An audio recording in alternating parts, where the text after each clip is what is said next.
E recentemente, um amigo espiritual me representou. Eu vi 2 relógios nos meus pulsos. Foi interessante, foi simbólico. Eu vi 2 relógios, um em cada. Eu não gosto de usar relógio de pulso. Eu não uso relógio de pulso desde que cheguei. Eu inicio isso na casa de 20 anos. Primeiro não gostava, depois tentei voltar a usar e eles pararam no meião na casa de 90 anos. Aí descobri que médios ostensivos que trabalham muito com a mediunidade afetam os eletrônicos e os relógios param. É interessante. Pessoas que passam por experiência quase de morte também. Quase todas param relógios quebram. Né? Então, bem.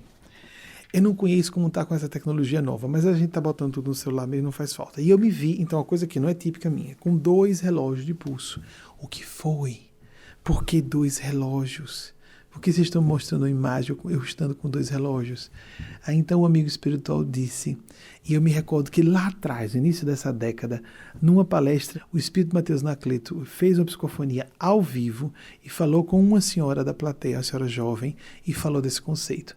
Então esse espírito trouxe agora, isso é recente, Cronos e Kairos, o tempo linear e um tempo no sentido não linear. O tempo como algo mensurável e o tempo do sentido de oportunidade, a eternidade, a éon da teologia, ou como os médicos da Grécia Antiga, crises, a crise de um paciente, um ponto que a gente chamaria de transformação, ou ponto de ruptura, que ou a doença vai degringolar e o paciente morre, ou começa a melhorar. O médico tem que identificar aquele momento e agir com eficiência, com o sentido de kairos, o tempo de aproveitar a oportunidade. As janelas de oportunidade se abrem. Vamos ficar atentos. Não só o Cronos. Passei do tempo. Não tenho mais idade para isso. Já foi. Se eu estou percebendo hoje que é uma coisa importante para mim, que há 15 anos eu não percebia, então agora é que é importante. Agora é que eu devo saber. Não adianta, esse ditado popular não é chorar pelo leite derramado. Vamos pensar de forma mais larga, de forma mais profunda, de forma mais efetiva, prática. Objetiva, ser inteligentes de modo mais a favor de nós mesmos.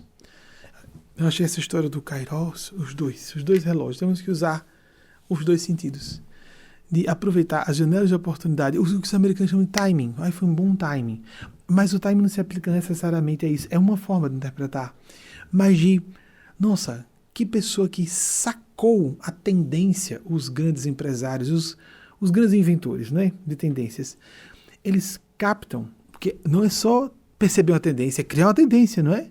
A pessoa percebe que alguma coisa está no ar e vai à frente de outras pessoas porque percebe antes. Até para sucesso material e empresarial. Então fiquemos atentos a isso em nossas vidas, porque as janelas de oportunidade vêm e passam.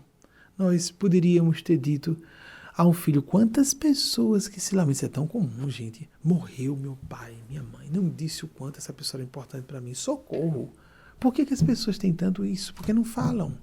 Tem tantas formas de dizer. Não é só dizer aquele eu amo você toda hora que os americanos falam. Eu amo você, como se fosse uma coisa automática. Não, é parar e dizer de outra forma. Sinto falta de você, você é importante para mim. E às vezes é um filho, uma filha, uma pessoa realmente muito importante. Ou para um professor, uma professora, eu me recordo que uma vez, no início dos anos 90, primeira metade da década, eu mandei 2 cartas para 2 professoras da infância. Ave Maria, elas ficaram. Depois eu soube que uma delas foi lá em sala de aula. Por que as pessoas não fazem isso? Porque eu não quis falar pessoalmente, não vou ficar à vontade. Mas ela me marcou muito. Eu vou mandar uma carta. Ela ficou lendo em sala de aula, eu soube depois. Jovens vieram me dizer, olha, você mandou uma carta para a dona fulana, né? Mandei. Ela está lendo em sala de aula em todas as turmas. É mesmo? Ou seja, que tristeza, não é? Eu lembro que em certo meio religioso com que estávamos, essa história de você abrir livros agradecendo a pessoas, eu resolvi parar, viu gente? Que negócio foi tão... Imagine, foi um problema eu dedicar o livro e agradecer as pessoas que eu achei que foram importantes no meu passado. Não pode não? A gente só pode meter o pau nas pessoas, dizer qual é o problema, mas agradecer publicamente assim, num livro, abrindo um livro. Por que não? Agora, eu hoje acho perigoso fazer, porque nós mudamos a opinião no correr dos anos e às vezes vemos que pessoas que eram importantes naquela visão na época, hoje outras são mais importantes, e na dúvida melhor. A gente agradece pessoalmente, mas publicamente registrando em livro é perigoso, porque a gente pode mudar a opinião, não pode dizer em público que mudou de opinião sobre algumas delas, não tem a mesma opinião sobre algumas delas que homenageei em público, realmente. Acontece, falha de interpretação, seres humanos é assim mesmo, vamos cometer erros a torto e a direito, para não dizer, fulano, estamos fazendo aqui alguma coisa, é exatamente isso, escarrado e cuspido, não é?